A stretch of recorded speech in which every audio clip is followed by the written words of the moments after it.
मैं ज्योतिर्विद डॉक्टर गजेंद्राचार्य, प्रकाशक विशाल ज्योतिष कार्यालय 2037/3 बोध गया मठ, बैजनाथा कामाख्या, वाराणसी से यूट्यूब चैनल के माध्यम से आज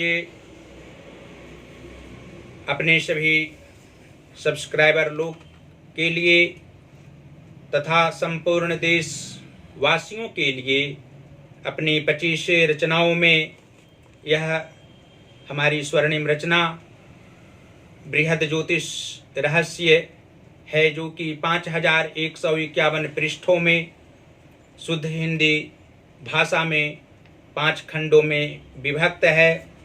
इस ज्योतिष महाग्रंथ बृहद ज्योतिष रहस्य के अंतर्गत आप लोगों को जन्म कुंडली के 6वें भाव में केतु ग्रह को बैठने का फल व निवारण प्रेम पूर्वक दर्शाने जा रहा हूं।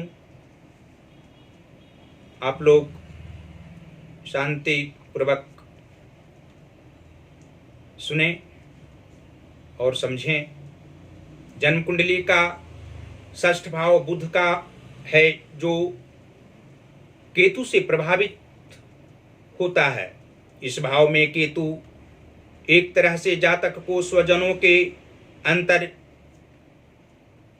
विरोधी है, इसे सदैव रक्षा करता है। इससे मामा, माता और बुआ को भी कष्ट रहता है। यह भाव केतु का पक्का भाव है। इसमें केतु को बैठने से जातक कदापि अभिमान वाला नहीं होता, वह अच्छा सलाहकार होता है। कुंडली में बृहस्पति उत्तम हो तो संतान के लिए शुभ व लाभकारी जीवनोपर्यंत सुंदर कर्मों सहित रहता है। माता और ननिहाल में इसका बुरा असर होता है। जातक की जन्म कुंडली में कोई 2 पुरुष ग्रह सूर्य, मंगल या बृहस्पति अच्छी हालत में होने पर यहाँ केतु का प्रभाव ठीक ही रहता है। ऐसा जातक विशेष रूप से कुत्तों से डरने वाला होता है। जैसा प्रथम भाव का राहु सूर्य को सहायता पहुंचाता है, उसी तरह 6ठ भाव का केतु बृहस्पति को कभी नीच नहीं होने देता। ऐसे जातक की संतान पिता के कामों में हाथ बटाती है। जब बृहस्पति श्रेष्ठ हो और द्वितीय भाव खाली हो तो जातक की आयु 76 वर्ष की होती है। केतु शुक्र का मित्र और बुध का दुश्मन होता है, किंतु इस भाव में केतु का चाल विपरीत रहता है। यहाँ पर अकेला केतु बैठा हो तो वह जातक को विपरीत परिस्थिति में भी अनुकूल फल व उत्तम फल देता है, किंतु दूसरे के लिए ठीक नहीं रहता है। 6ठे भाव में केतु बुध का मित्र और शुक्र का शत्रु होना लाजमी है। शुक्र बृहस्पति की समयावधि में व्यर्थ प्रवास होता है, अकारण लोग बैरी बन जाते हैं। द्वितीय चंद्र की समयावधि में मातृपक्ष का हाल मंदा रहता है। जातक की वृद्धावस्था कष्टमय रहती है। बुध के अतिरिक्त केतु के साथ अन्य कोई ग्रह हो तो दोनों का प्रभाव खराब रहता है। जातक की कुंडली में चंद्र तथा केतु दोनों 6ठ भाव में हो तो संतान पर बुरा प्रभाव पड़ता है। दादी पोतों का मेल नहीं रहता। यदि माँ 34 दिनों की पहले बीमार अत्यधिक रूप से नहीं होती है तो जीवनोपर्यंत जातक को कष्ट नहीं होगा। जातक धनवान, शत्रुओं को दमन करने वाला होता है। अपनी कर्म भूमि के लिए यह ग्रह जातक को शुभदायक व लाभदायक सदैव रहता है। 6ठ भाव का केतु बृहस्पति को मदद करता है।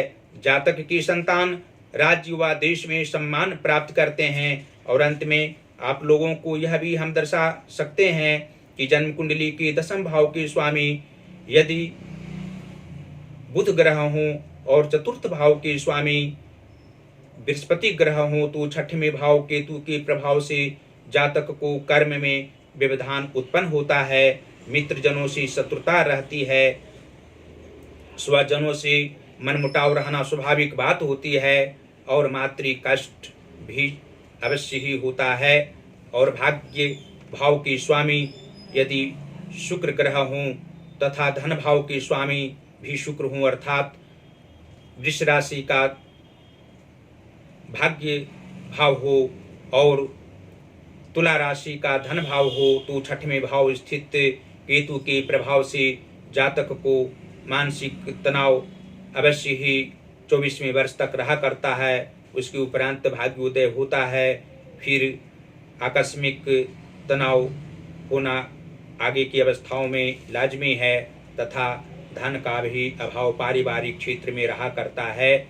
और एकादश भाव के स्वामी यदि कुंडली में चंद्रमा हों तथा विद्या व संतान अर्थात 5वें भाव के स्वामी शनि ग्रह हों तो 6वें भाव स्थित केतु के प्रभाव से जातक को लाभ की संभावना जीवन के पूर्वार्ध भाग के उपरांत रहा करती है।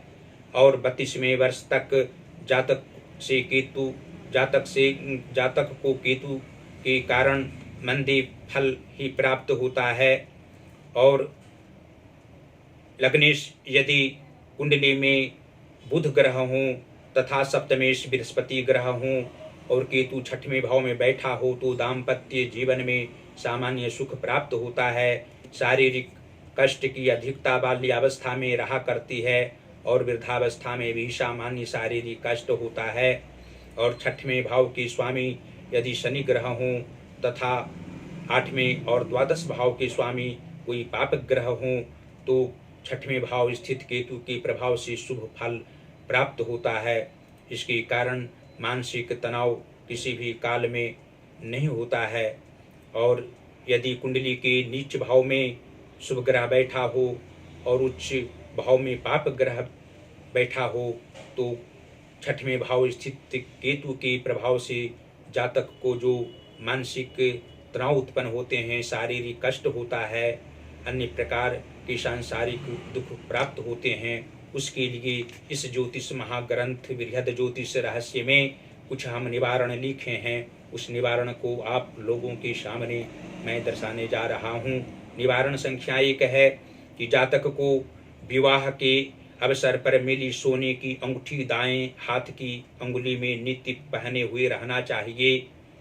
दूसरा निवारण है कि जातक अपने सामर्थ्यानुसार केले मंदिर में दान करें। तीसरा निवारण है कि बहन एवं कन्या के साथ जातक कभी नहीं झगड़ें। चौथा निवारण है चितकबरी गाय की सेवा करें या उसे दान करें। और 5वां निवारण है जातक ससुराल से चारपाई पलंग एवं सोने की अंगूठी स्वीकार करें। और 6वां निवारण है काले और सफेद तिल बहते हुए पानी में प्रत्येक बुध शनि एवं मंगलवार को प्रवाहित करें।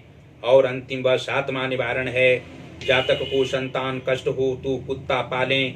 यदि काले रंग का कुत्ता मिल जाए तो सर्वोत्तम फलदायी होगा। और अंत में आप सभी लोगों से हम निवेदन करेंगे कि यह ज्योतिष महाग्रंथ बृहद ज्योतिष रहस्य को अवश्य ही अपने अपने घरों में मंगवाने का प्रयत्न करें। इसको मंगवाने से आप लोगों को सांसारिक सुख प्राप्त होंगे। इसके अंतर्गत जो प्रश्न उत्तर सब निहित हैं, निबंधात्मक प्रश्न हैं, सभी ग्रहों का निदान समाधान किया गया है। इससे सभी प्रकार के दुखों से निवृत्ति आप पाएंगे, यह मुझे पूर्ण विश्वास है। इसको मंगवाने के लिए हमसे संपर्क कर सकते हैं। संपर्क का नंबर है, जो पहला नंबर है व्हाट्सएप नंबर है 94512287 और 47। दूसरा नंबर है जो जियो का नंबर है 8788407617 और 92। और हमारी सभी रचनाओं को देखने के लिए मंगवाने के लिए आप गूगल पर संपर्क कर सकते हैं। गूगल पर हमारा वेबसाइट है प्रकाशक विशाल ज्योतिष कार्यालय। उसको आप सर्च करेंगे तो अवश्य ही हमारे सभी ग्रंथ पाएंगे। हमारी सभी रचनाओं को आप लोग देख पाएंगे। फेसबुक पर भी देख सकते हैं। और आप लोग हमारी वीडियो को अवश्य ही लाइक करें। हमारा ज्योतिष जो महाज्ञान चैनल है उसको सब्सक्राइब करें, घंटी का बटन अवश्य दबाएं, जिससे हमारी वीडियो आप लोगों के पास तत्काल पहुंच सके और आप लोग प्रेम पूर्वक हमारी बातों को, इस ज्योतिष महाग्रंथ की सभी मुख्य तथ्यपूर्ण बातों को समझ सकें, पढ़ सकें। देवाधिदेव महादेव आप लोग का कल्याण अवश्य ही करते रहें। धन्यवाद।